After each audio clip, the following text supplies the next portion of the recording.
Club, Action on Disability and Solidarity Sports at my charities for the mayoral year. I've chosen 3 local charities based in Hammersmith and Fulham, which all work very inclusively with the communities in the borough. Fulham Reach Boat Club provides amazing opportunities to experience the river and its physical, mental benefits over 1,000 underserved young people across the borough, from 11 state schools and an alternative provision school. Across all their work, Fulham Reach Boat Club is also proactive with their care for the environment, running a range of initiatives like water quality testing, river cleanups, and removing carbon emissions from their operations in the water. Action on Disability is a local disabled people's organisation based in Hammersmith and Fulham, which is organised and led by disabled people and have been there for the last 44 years. And this coming November will be 45 years old. So I'm kind of hoping I get to eat some cake. Solidarity Sports is a children's charity based in Fulham. There's something for everyone. They offer exciting range of programs and activities from sports to art to cooking, which might be helpful for me as I can't actually cook. So I'm hoping I'll get an invite down to a lesson. Giving kids the space to discover what sparks joy. Solidarity Sports tragically lost a family of 5 in the catastrophic fire that engulfed the Grenfell Tower in 2017. The H&F family were among the many who needlessly died that day. 3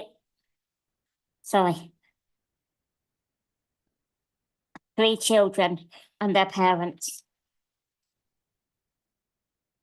One was a young girl called Fadors, aged 12. She had a dream of visiting Disneyland, but never did. Every year, Solidarity Sports take 20 children in a magical long weekend to Disneyland to keep our memory alive. So I'm really looking forward to working with all my charities.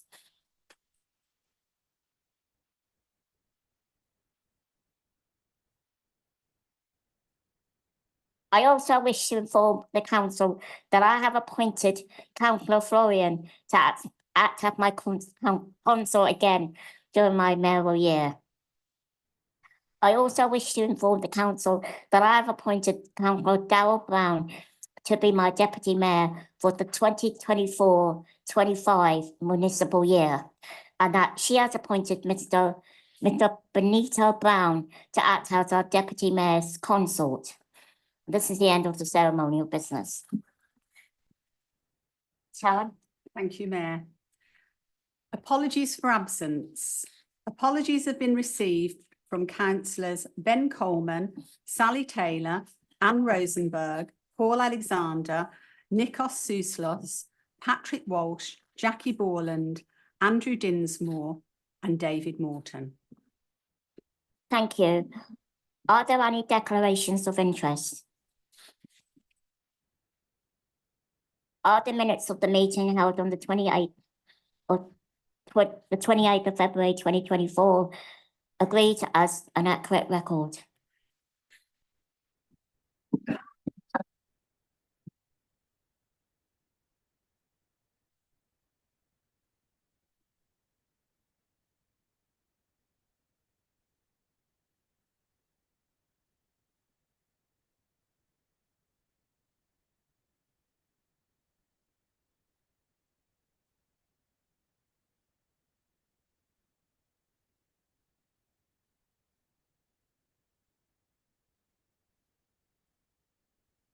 Ofsted gives outstanding rating to H&F Children's Services team. On behalf of the council, I'd like to thank our Children's Services team who have been rated as outstanding by Ofsted in a report published on the 16th of May. The report that found that children living in the London Borough of Hammersmith and Fulham receive excellent services, and highly effective and committed leaders have continued to make improvements. So well done to everyone. I invite Councillor Sanderson, Cabinet Member for Children and Education, to say for a few words. Thank you very much, Mayor. Congratulations on your re-election. And thank you for letting me speak on this wonderful result. After 14 years of politically illiterate Tory austerity, public services across their country are on their knees. From hospitals to highways, nothing is working in the way that it should. Against this backdrop, people are sicker and their needs are more complex than they have been for a very long time. And on top of this, local authority budgets have been slashed, with our real-term budgets from central government being less than half of what they were in 2010. I say this not to be miserable, but because I want to highlight how difficult the context is that we are operating in, and just how utterly incredible it is that despite all of the above, Hammersmith and Fulham Children's Services received an outstanding rating in our latest Ofsted. This is no mean feat at the very best of times, with around only 10% of local authorities receiving an outstanding judgment across the country. But in the face of such challenge on a macro level, it is utterly remarkable. What this result means is that children and young people across Hammersmith and Fulham are getting the very best possible care and support in the UK. Our committed and caring team are relentless in their pursuit of compassionate excellence and work tirelessly to make sure that our children and young people and their families get the absolute right support at the right level at the right time to ensure that they not just survive, but thrive in Hammersmith and Fulham. This is absolutely a whole team effort, staff, politicians and partners working together as one, united in our mission to make Hammersmith and Fulham's children and young people safe, happy and living the best lives they possibly can. I want to thank every single member of the children's team for their patience, drive and leadership, everyone who has come together as one to deliver outstanding support for our children and young people. I want to pay tribute to my predecessor, Children's Cabinet Members, Councillor Sue McMillan, who oversaw the difficult journey disaggregating the service from the Tri-Borough, and Councillor Larry Culhane, who I inherited Children's from after years of his visionary leadership and good humour. I also want to thank the leader for his continued political vision and leadership, and as Ofsted's inspectors noted, always putting children and young people at the very heart of our manifesto and political ambition. We know that our children and young people are going to shape the next 100 years of our borough, and if we want to influence that future, we have to start by getting that right in the here and now, and by making sure all our children and young people get the best possible start in their lives. I want to thank him for innately understanding that from prioritising children's services through to our industrial strategy, the fundamental importance of investing in our young people and giving them the best possible start so that they can grow up to be healthy, happy citizens who make the world a better place. Because of them, we were the first council to introduce free breakfast in primary schools, something I'm looking forward to the new Labour government implementing in July. We took children out of B&B accommodation. We flew social workers to Calais to provide children who had a legal right to be here with protection and support. We are now seen as thought leaders for children's services practice in Hammersmith and Fulham, on policy issues from fostering to the experience of young people leaving care, and by changing our corner of West London for the better for our children and young people, we are influencing positive change across not just the UK, but the world, with national and international groups coming to learn from us and our brilliant practitioners. I want to thank Ofsted, our tenacious Chief Exec Sharon, who's always been one of our biggest supporters, officers and politicians across the hall who have taken part in or otherwise supported our children's services activity. And there is one person I would particularly like to pay tribute to, even though she'll hate it and she's hiding up there. Hannah's just ducked behind a chair. And that is our utterly brilliant Strategic Director of Children's Services, Jackie McShannon. Jackie exemplifies the very best of what a public servant should be. She comes to work every day because she genuinely wants, with every fibre of her being, to make the world a better place. When she called me to tell me the Ofsted inspection outcome, we both wept on the phone, and several times since, because it meant so much to her and to me, because we knew it underpinned just how special and important our work here is and what that means for our children and young people. I feel immensely privileged to work with her and her quiet determination and fierce brilliance, and I really want to say thank you to her. Finally, and most importantly of all, I want to thank the young people of the borough. We are all so very proud of you, and we can't wait to see what you go on to achieve. And whenever you need us, we'll be here to support you every step of the way. Thank you.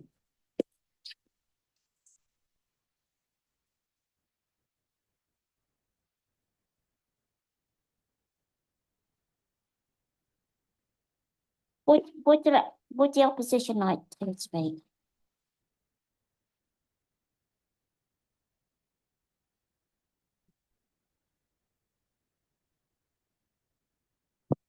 On behalf of the opposition, I want to offer our congratulations to Children's Services.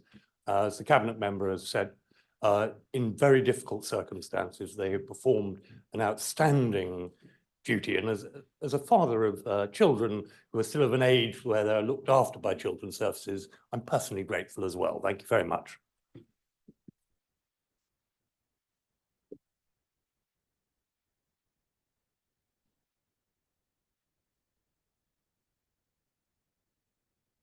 It is with great sadness that I inform the council of the death of former councillor and freeman of the bar, Mr. Barry Stead, on Monday, the 18th of March, 2024. Mr. Stead was elected as a White City councillor in 1971, a position he held until 1978.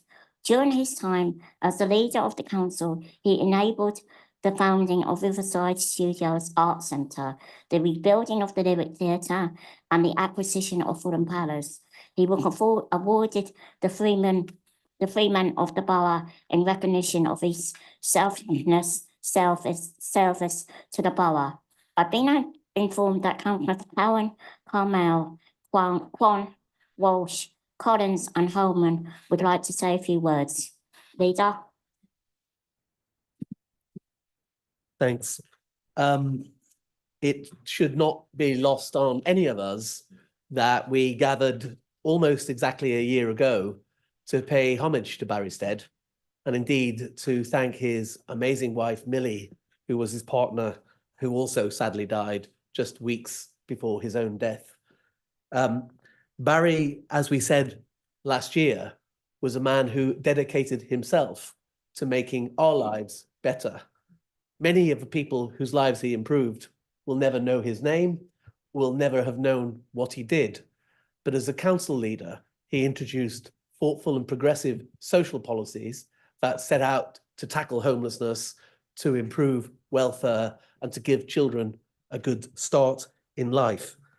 Indeed, after finishing as a council leader, he moved on to be the chair of the schools committee at the Inner London Education Authority. And it was interesting at his funeral last week to meet so many people who talked about the passion that he brought to shaping the future by giving children the chance to shape their future. I think as we take a moment to reflect on a life well lived, there is always a lesson for all of us as we contemplate our own mortality and what might be the difference that we make. So in that lesson, Larry set himself up in a way that would embarrass him because he put himself by his actions on a pedestal for all to us to look to when we seek direction in our own political office. Barry was somebody who would be deeply proud to know that we've just had an outstanding qualification for our children's services.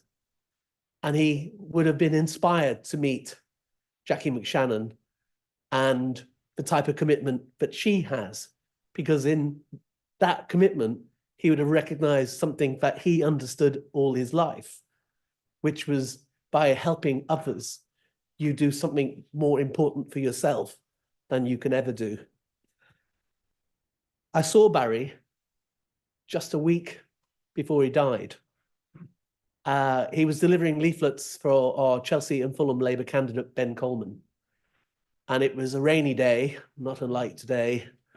And he was there in a berry and wearing a berry and dressed immaculately.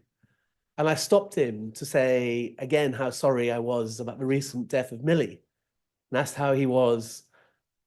And it was so customary that he quickly turned the conversation to ask how I was, what challenges I had in my life.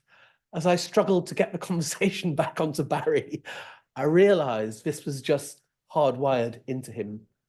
He was just a kind, lovely, beautiful human being. And that by the time he was in his 80s was everything that he was. So all of us were fortunate to have known him.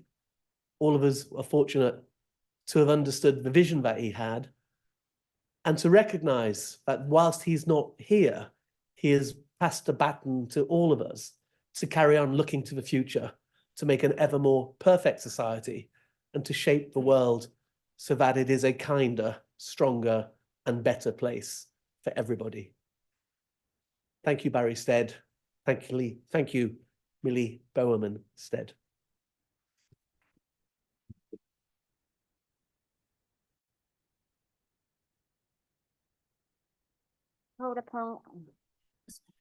I called upon Councillor Carmel to speak. Thank you, Mayor. And if I can echo the words of the leader, it is tragic that a year on, give or take 2 days, where we paid tribute to a lifetime of service for John Barrington Stead. And I asked him afterwards, he said he didn't mind that I used his formal name. I won't repeat all the achievements that he made in Hammersmith and Fulham. There was one thing that I didn't mention when I spoke supporting his nomination last year, was it wasn't just Hammersmith and Fulham that he served in. Many of you here may not know that prior to being a councillor in Hammersmith and Fulham, he was a councillor in the Royal Borough of Kensington and Chelsea, and he represented Norland Ward and got elected in 1964. I'll just have to check the figures, where he managed to get an amazing 1,842 votes. And just to put that into context of what a triumph that was for the Labour Party in KNC in 1964, that even with the current state of our party, there was a by-election held in Norland Ward on mayoral election day, which the Conservatives comfortably held. So it is a tribute to not only his dedication to public service, but his unfortunate ability to win elections as well for the Labour Party. Thank you very much.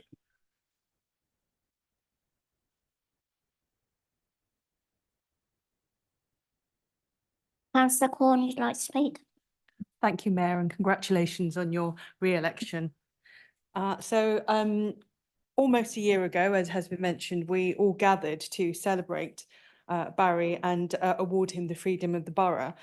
And despite the sadness that I feel and the collective grief that we have over losing him, I do appreciate that I get another chance to speak about him and celebrate his life and work today. So we've all spoken at length about his achievements, and I think we've got the Lyric Theatre, Fulham Palace and Riverside Studios to wander past and sort of contemplate his legacy, as well as all the other things that he did. So, all the political appointments are very impressive, but he also helped to found Age UK, or the charity that is now known as Age UK in the borough, and he was also a school governor in Fulham. So I was really pleased and honoured last year to have spoken on his and supported his receipt of the Freedom of the Borough. The thing about Barry is that he was really, really modest, and it occurred to me that the one thing that we can learn over the unfortunate timing of his award last year and us talking about his death this year is we really mustn't miss opportunities to appreciate and pay tribute to people that we know do amazing work, particularly those of us or those in the community who are modest and don't shout out about it. I think Barry would probably been very content to slip away and not have the spectacle of us all talking about him last year. But I think that we owed it to him as residents of this borough. And I think that going forward, I think we should all take more opportunities to pay tribute to people who really do deserve it. And we will be doing later on in this meeting. Since last year, I met him on the street, and the first thing he did before I could and this was before Christmas, before his wife Millie had passed away, before I could ask him how he was, he wanted to know all the gossip about what was happening at Riverside Studios, very, very concerned, and again lobbied me for what we were going to do to increase and support art in the borough. So he never missed an opportunity to sort of press us. And when we speak about Barrow, we can't avoid talking about Millie because they were such a steadfast team. And frankly, I think that having passed in January, she was a little bit bored in the afterlife without him. I'm pretty sure that she called him to join her as soon as he possibly could. At his recent memorial service, there was actually very little spoken about his political and professional life, and a lot more that people spoke about his personal effect that he'd had on them. And one of the lessons that Barry tried to impart in me was it's really important to have a work-life balance and to take time away to reflect. In 2018, just after we had been elected in Ravenscourt Park, he sent myself, former Councillor Jonathan Caleb-Lamdy and Councillor Asif Siddiq and I, a letter. It was about 3 or 4 days after the election, posted to our house. And he started off a short congratulations, but very much saying, the election is only the start, and I'm taking the liberty of burdening you with some of my 20 years of experience in the hope that it may be of use to you in the months ahead. I want you to be successful as councillors as you were as candidates. And then at the end of the letter, he put, try to work out a plan to keep your personal, work, council and ward responsibilities in balance, and strike out periods in your diary that are for you to recharge. I never managed to do it, but please do better. So I think we can all take that away. I think thanks to Barry, we'll all resolve to do better.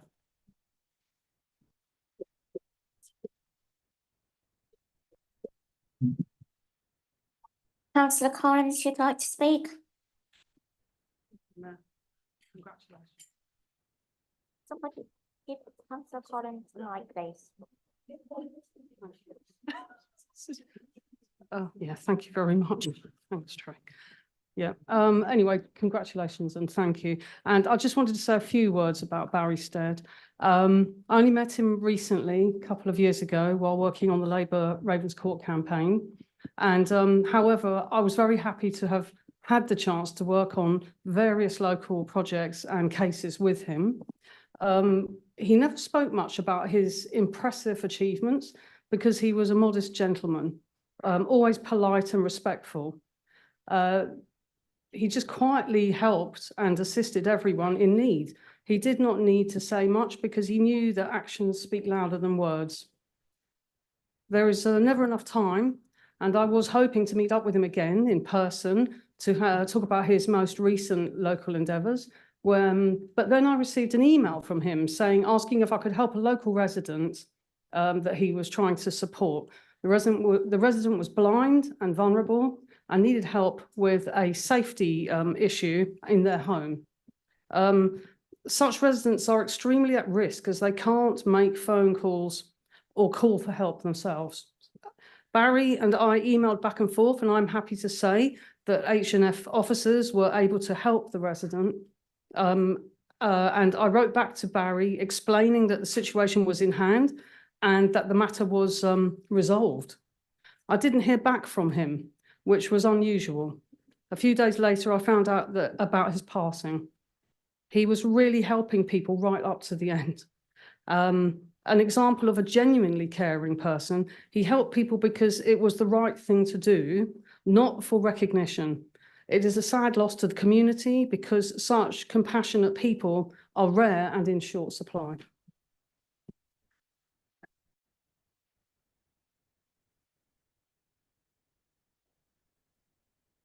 I called upon Councillor Holman. Speak, please. Thank you, Mayor, and congratulations on your re-election.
very loud and clear at the memorial service was his other life, which also chimes with what Councillor Kwan has said about having that work-life balance. Barry had another life. He had another life in a village called Flash in the Peak District. And I just want to say a little bit about that, because a couple of years back, I had a long chat with him and he said, "Oh, Lisa, I didn't realise you were a walker. I didn't realise that you like to get out into the hills. You must go and stay in my cottage in Flash and walk." The first time I made an attempt to do it, we were snowed out. We couldn't get there because the snow was so bad. The second time I went, I was delighted that when I returned the keys to Barry, Millie, who'd been ill for a very long time, as many of you may know, was up and about, and I was able to spend a really good hour plus with the two of them, showing all the photos and sharing a glass of wine. And they were so pleased that somebody was making use of their cottage in the way that they wanted to see it used and taking time out there. I went again just before Millie passed away, and I had the photos all ready to show Barry after Millie's passing. Sadly, he never got to see those photos, but I know how much pleasure he got out of making sure that people's work-life balance and their well-being was well taken care for. He's going to be sorely missed by everybody, and I just think that all the tributes tonight have been fantastic, and we really do owe a massive debt, this borough, to Barry Stead. Thank you very much.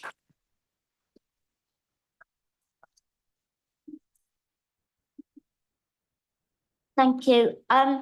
Before we move on, I just would like to say a couple of words about Barry. I didn't know him really that well, but I heard about him. Barry this, Barry that. I got to meet him last year when I became mayor, and I was very privileged to be able to give him freedom of the borough. To remind myself, I watched it again last night.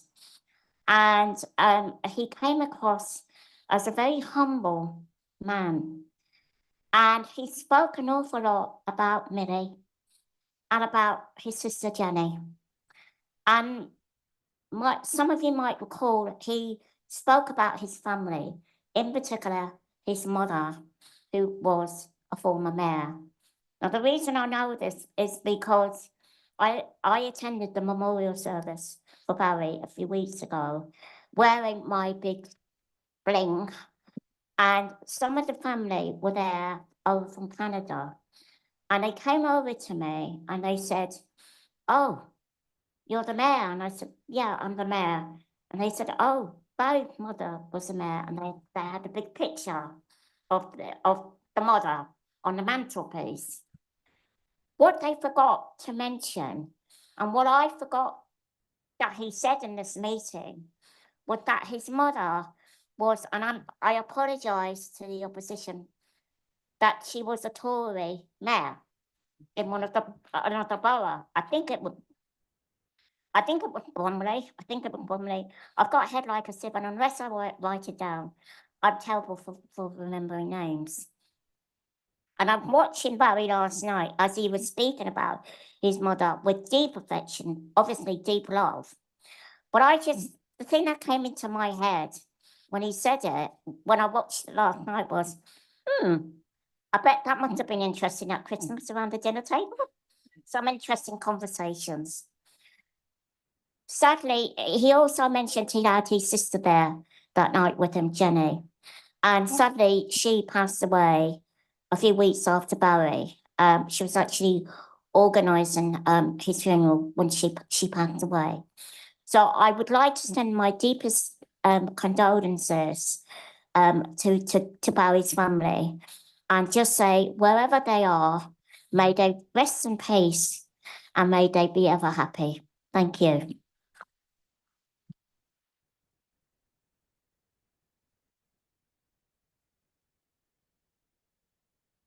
It is with much regret that I inform the death of former, I'm sorry, my age. It is with much regret that I inform you of the death of former councillor Dr. Jenny Vaughan on Sunday, 31st of March, 2024. Dr. Vaughan was elected as a councillor for Fulham Ward from 1998 to 2002 and Sands End Ward from 2002 to 2006. Dr. Vaughan also served on the Health and Social Services Scrutiny Panel and Leadership Scrutiny Panel during this time. I've been informed that councillors Clown, Lloyd Harris, Holman and Vaughan would like to say a few words. Leader.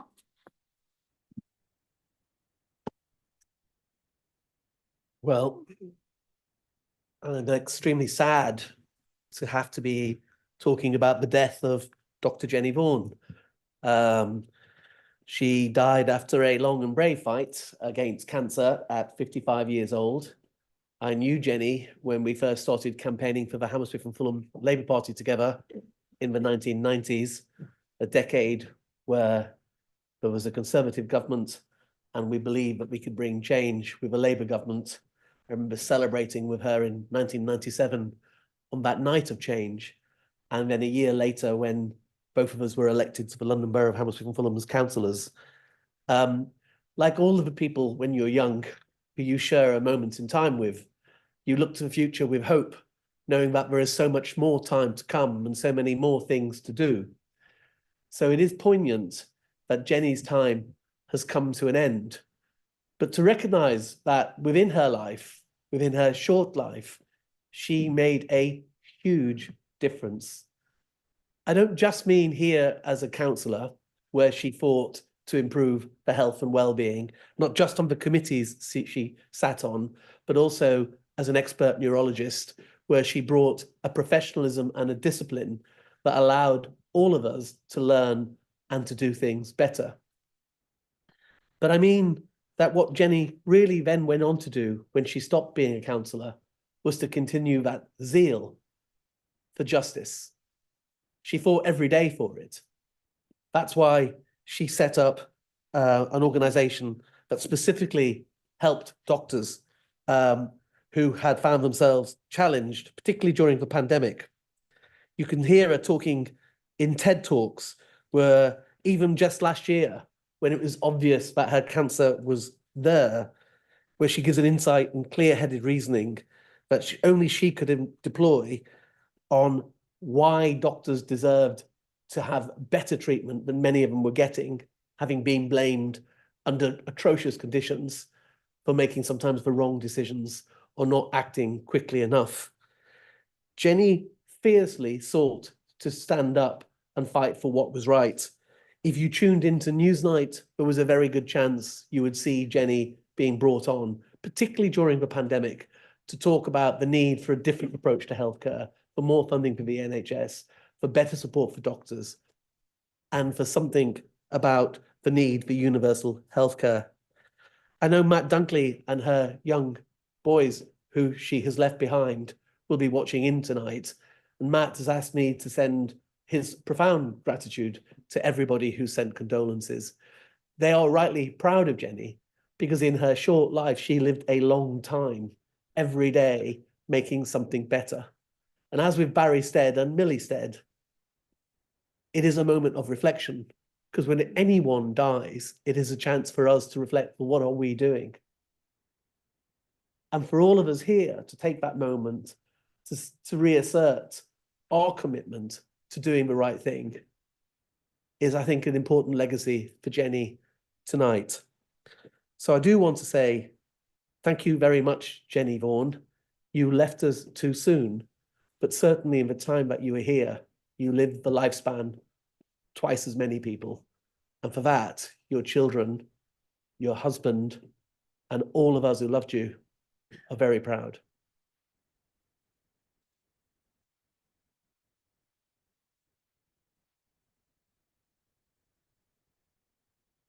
Councillor Lloyd Harris, you'd like to speak? Thank you very much, and congratulations, Mayor, on your re-election. I first met Jenny in 1999 when I was elected in the Crabtree by-election. She'd been elected councillor the previous year for Fulham Ward, and then 2002 went on to represent Sands End. It was obvious that she engaged with her residents and was a popular councillor. We both sat on the Health and Social Care Scrutiny Panel together, where the panel benefited from her medical expertise and her insight. Jenny was a ward resident of mine for many years, and we would regularly bump into each other on Fulham Palace Road when she was dragging her luggage back from yet another medical case or conference. What I enjoyed about our relationship was that we could talk about politics, family, life in general, and I could ask questions in her professional role and feel assured that the conversation would go no further. Jenny managed to juggle being a counsellor, urologist, and more importantly, a wife to Matt and mother to her 2 boys. That takes energy and stamina. And even when she told me she was diagnosed with cancer, she was still positive of the future. She was pragmatic, but a very caring woman who was highly regarded as a counsellor with huge resources of energy and compassion for those she served. I didn't see Jenny for the last few months, which was odd, so I tried to reconnect on LinkedIn. But given her health, it is now obvious why I didn't hear back. For Jenny's family, friends, and professional colleagues, she'll be sorely missed. Thank you.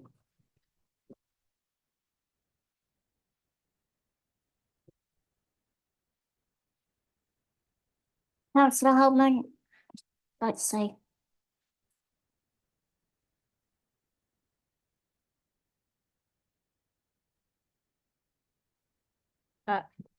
Thank you, Madam Mayor. This is getting to be a bit of a habit, speaking on people that sadly passed away, but it's a privilege to do so with regards to Jenny.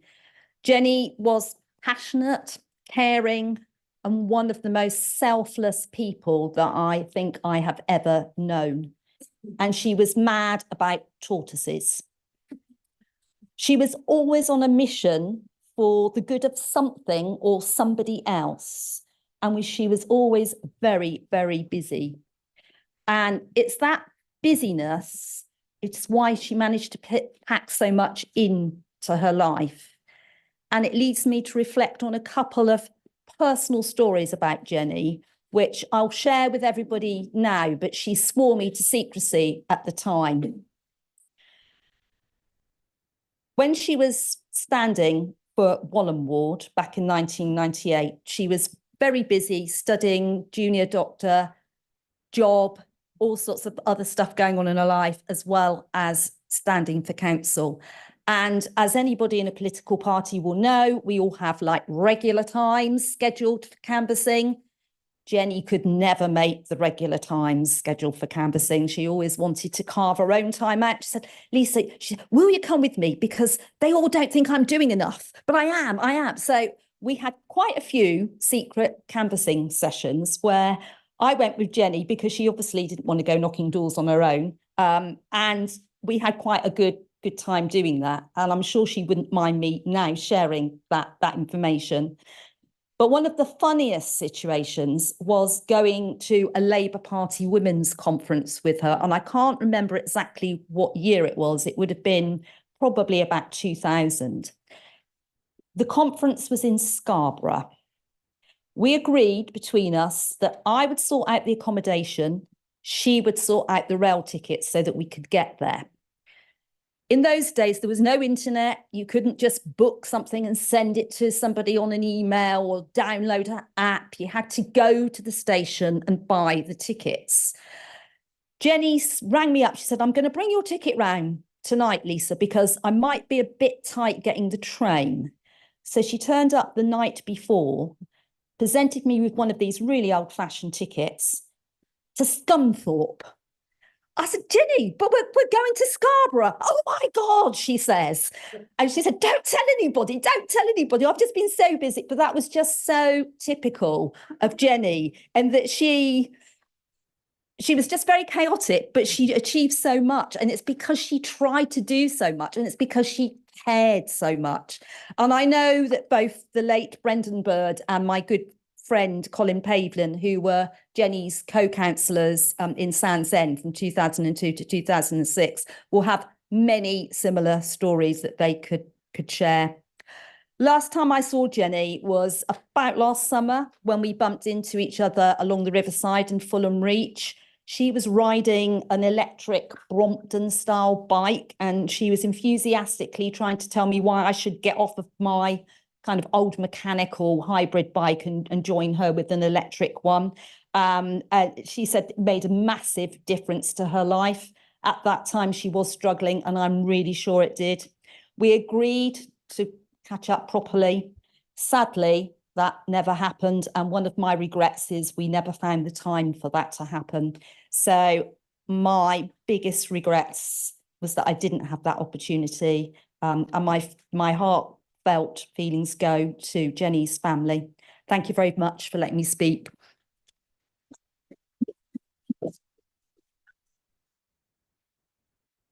Councillor Vaughan, you'd like to speak? Thank you, Mayor, and congratulations on your re-election tonight. I'm sure, like many people here, was extremely sad to hear about Jenny Vaughan passing away.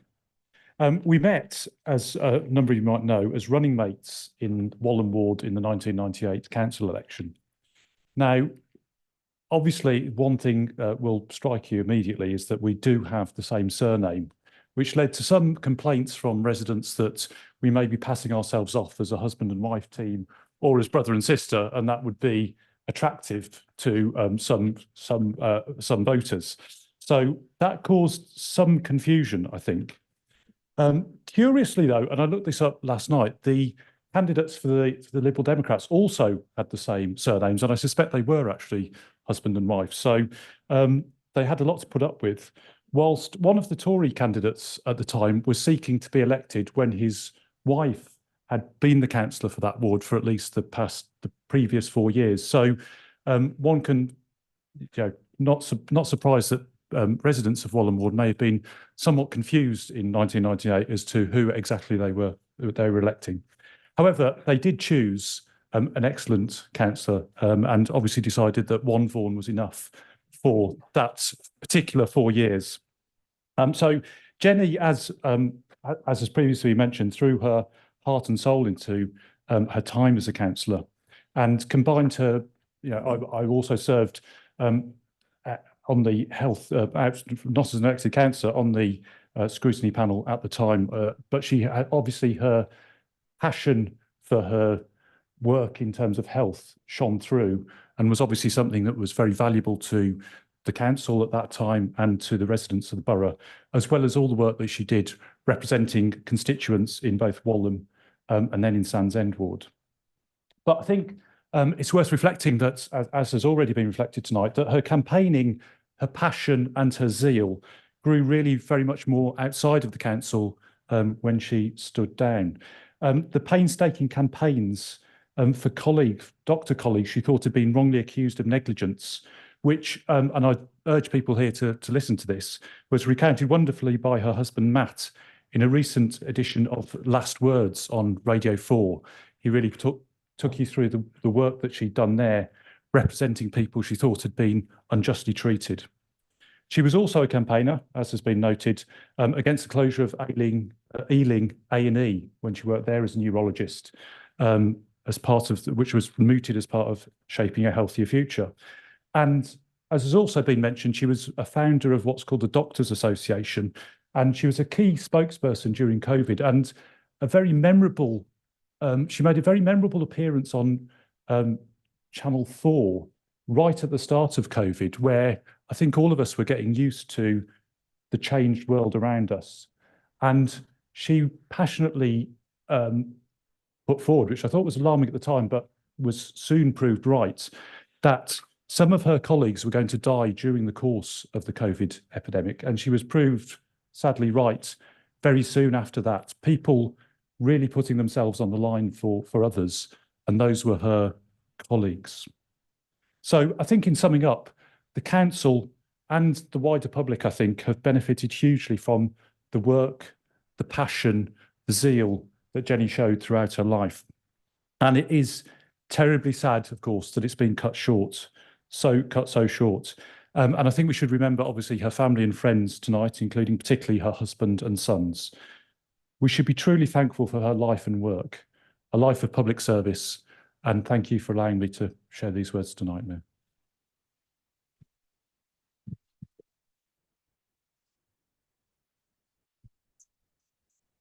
Thank you. I just, again, before we move on, I never met Jenny, but from what I'm hearing tonight, she sounded quite a formidable woman and somebody you wouldn't want to cross. I would like to send my deepest condolences to our family, and can we now please stand for a minute silence in both Barry and Jenny's memories.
Item 6, committee reports. 6.1, party appointments for the 2024-25 municipal year. Is the report on the appointments made by the party groups noted? Item 6.2, review of the constitution. I call upon the leader to move the report and its recommendations. Formally moved. Are there any speakers on this report? No. No. Is the report and its recommendations agreed? The recommendations are carried. 6.3, appointments by the leader of the deputy leader and the cabinet. Is the report on the appointment of the deputy leader and the cabinet members noted?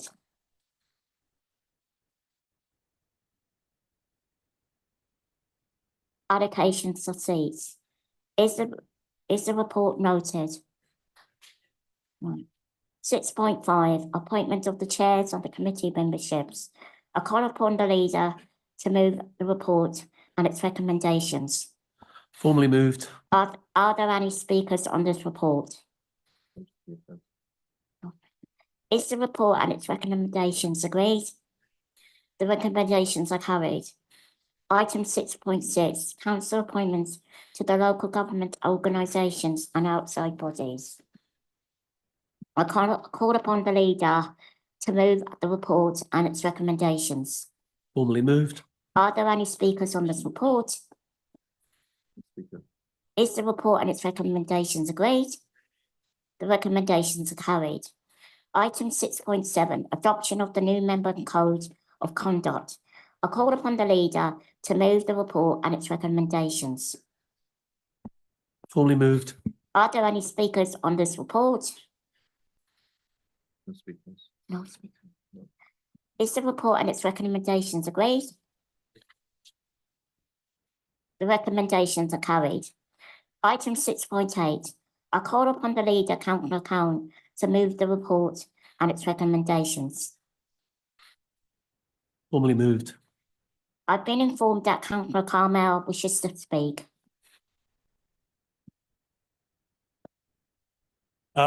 Yes, thank you, Mayor. Just a slight bit of correction from the report where it says that the allowances have been frozen for 8 years. I believe they've actually been frozen since 2006. But I was looking at some of the figures and I decided to compare the figures from 2013, which was the last year of the then Conservative administration, and contrast it with this year. So for instance, when we're looking at the special responsibility allowances, in 2013, the sum stood at just over £287,000.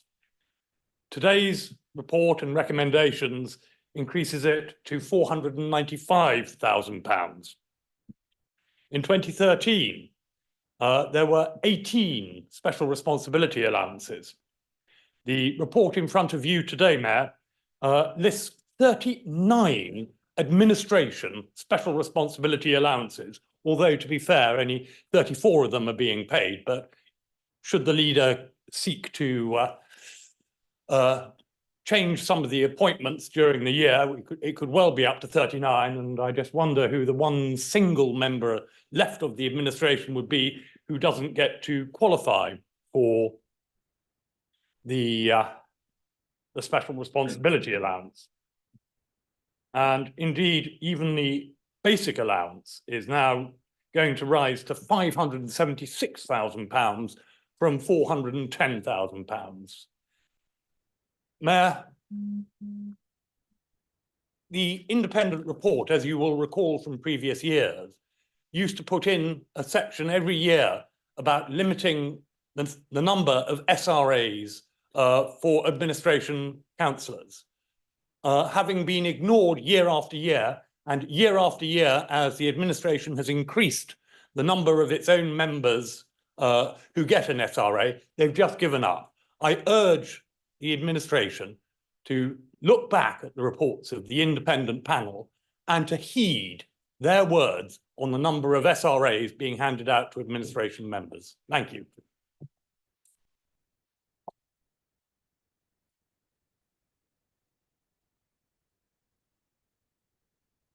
Are there any other speakers on this report?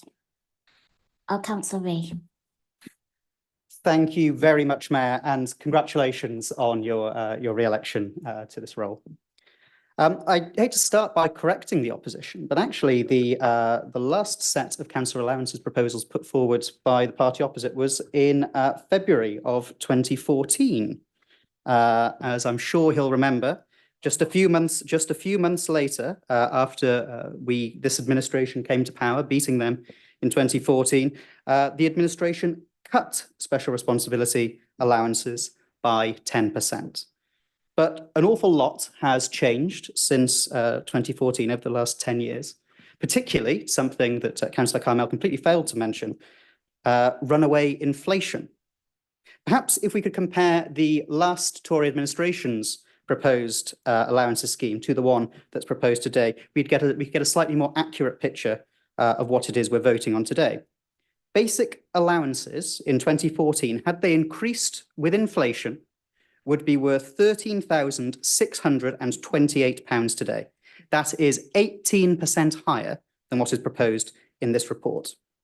Cabinet members' allowances, had they gone up with inflation, would be 30% higher if we were taking the figures from the last administration, and the leader of the opposition's allowances would be 33% higher.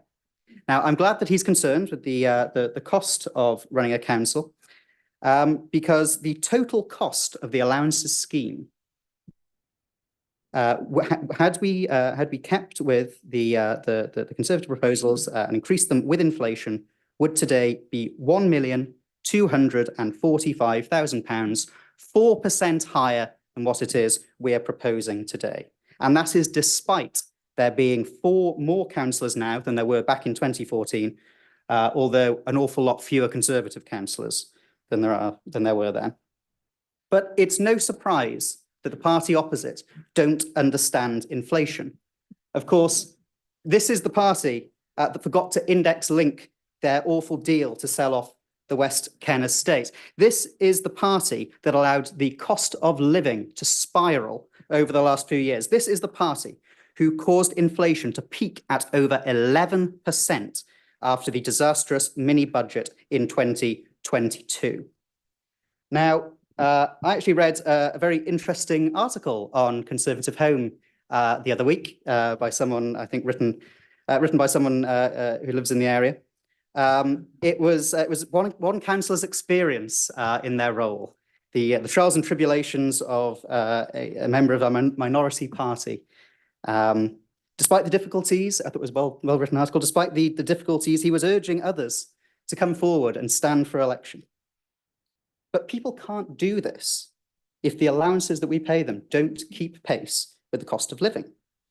If people have to take time off from their jobs or from running their businesses, then they need to be compensated to do so. Otherwise, they won't be able to afford to live here for much longer.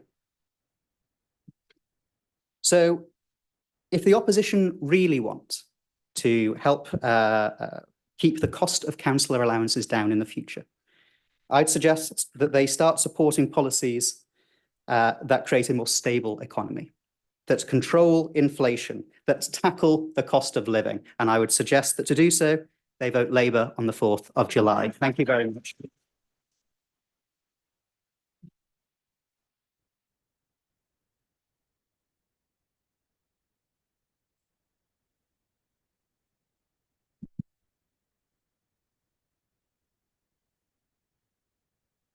Is the report and its recommendations agreed?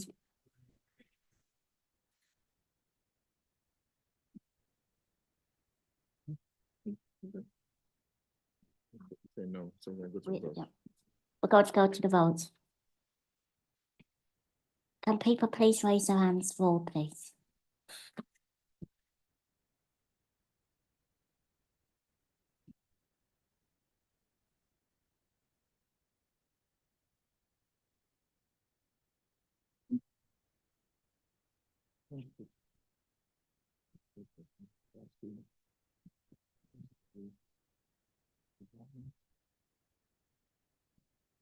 Against?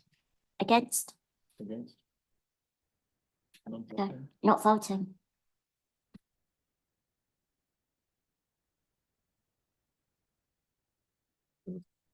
Yeah, the motion, sorry, the recommendations are carried. Item 6.9, the leader's annual report. I'll call upon the leader to give a verbal annual report, please. Thank you, Mayor. I rise to my feet on the 22nd of May, some 10 years after I was also standing on my feet, knocking on doors, doing the final round of knock-up before the 2014 election, an election that when I arrived at the count, the former councillor Stephen Greenhalgh came up to me to say, "You've won," and wanted to shake me warmly by the hand. And I remember the trepidation of that night and the humility that you feel as you enter office. I can assure everyone in the council chamber that that has never left me. Indeed, if there's anything that defines our Labour group, it is that we have spent 10 years thinking of our community first, always over party, always trying to build a safer, stronger and kinder borough. It has been an interesting 10 years, therefore, that I set out when I reflect back on it. Yes, we saved Charing Cross. We saved it facing an opposition who said it wasn't under threat, and then a parliamentary candidate who said that not only was it not under threat, but he had then gone on to save it in Greg Hands. We saved the West Kensington and Gibbs Green estates from not just a calamity for the residents, but a financial calamity that would have beset the council for the reasons that my colleague, Councillor Rhea, has just set out. We introduced free breakfast for all primary school children, pioneering something across the country that was copied by the Mayor of London and will be copied by an incoming Labour government should the public choose us on July the 4th. We introduced free adult social care. We have building 3,000 genuinely affordable homes, which for our tiny borough is a remarkable feat, given that is some of the most in the United Kingdom. At every single point, we have not done this alone as a party. We have worked closely with our officials, but more importantly, we have built an alliance for change with residents, some of whom are here tonight. Doing things with people to bring about change is the only way that it can happen in a democracy. And it's the only way that it can happen in such a way that you get re-elected and re-elected again with ever increasing majorities. It should not be lost on us then that in this citadel of social democracy for the last 10 years, but we have looked around our country and seeing others who have not been so much fortunate. I don't just mean that get in your car and bump along the pothole-filled roads around our great island. I don't just mean the crumbling NHS and stories of people not being able to get the care that they need, or the schools that had the roofs falling in. I mean the sense of hopelessness, and most poisonous of all, the sense that maybe it doesn't matter who you vote for because change cannot come.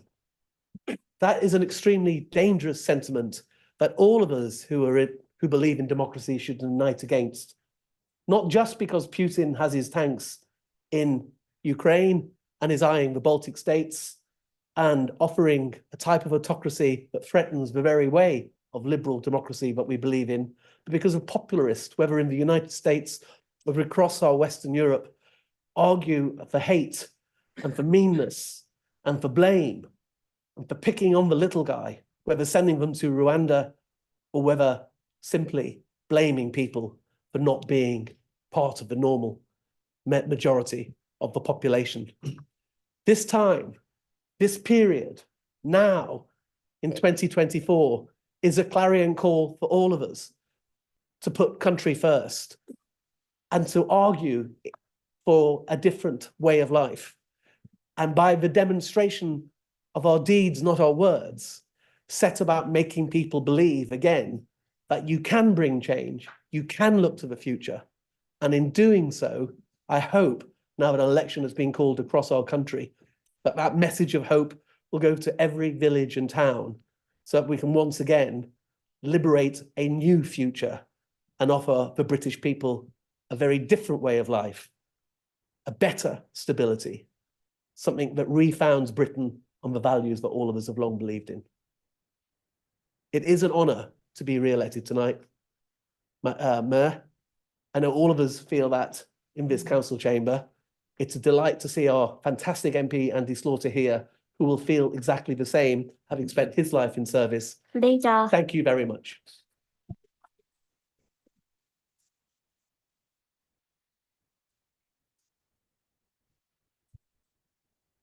Leader, and may I congratulate you, I think, on what they call the tin anniversary, which is 10 years. Am I getting that correct? Am I 10 anniversary? So congratulations for 10 years and thank you for your service across the borough.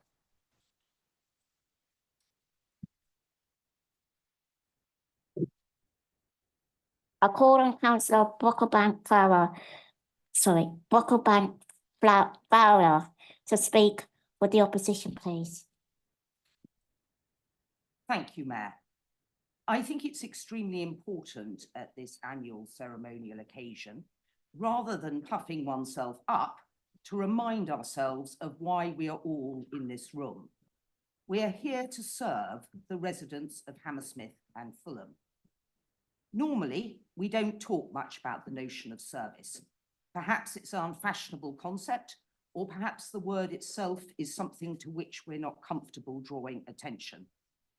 But it should be the concept that underpins everything we do as elected councillors. Listening to residents and finding solutions rather than making division for purely political reasons.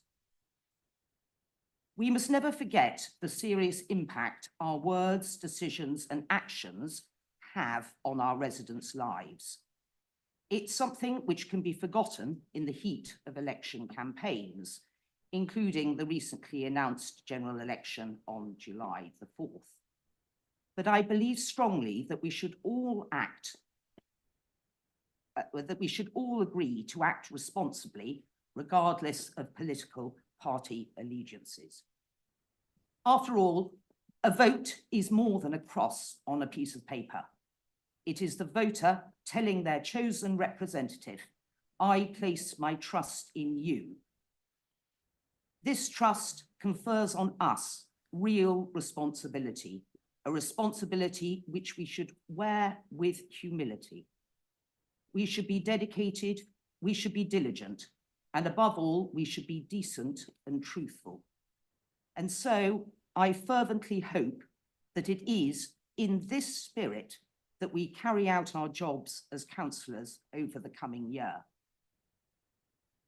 In a world that is increasingly fraught and increasingly dangerous, we should constantly be looking for ways to build that trust, act with integrity, and prove to voters that our democratic system remains in safe hands. Thank you, Mayor.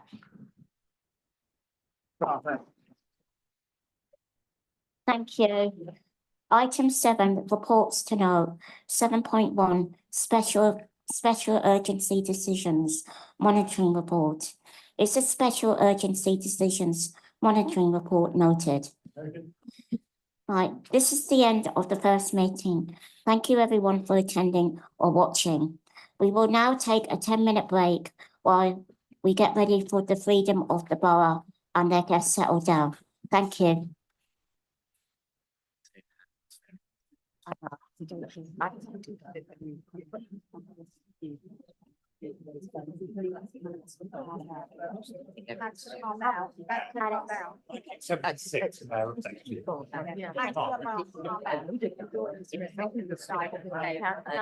had my line.